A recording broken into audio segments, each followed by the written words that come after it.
চলুন নতুন স্টকে আসা গ্রিন টি দিয়ে চা বানিয়ে দেখি।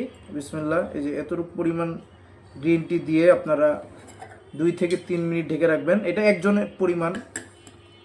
তো চলুন ঢেকে রাখা যাক। 2 থেকে 3 মিনিট পর দেখাচ্ছি এটার কালারটা। আমরা 3 মিনিট ভিজিয়ে রাখার পর আমরা চলুন দেখে নিই গ্রিন টির অবস্থানটি। আমরা ভিডিও পজ করে রেখেছি কারণ ভিডিওটা অনেক লেন্দি হয়ে যাবে এই জন্য। তো চলুন গ্রিন টি যেগুলি দিয়েছি 3 মিনিট পর এগুলির অবস্থানটা দেখা যায়। মাশাআল্লাহ, দেখতে পাচ্ছেন একেবারে কিন্তু পাতা পাতা দেখেছেন?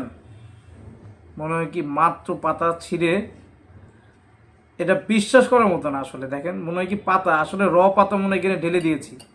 কিন্তু আসলে এই যে শুকনা কুড়ি, এটা আমরা এখানে দিয়ে এই পাতাটা পেয়েছি।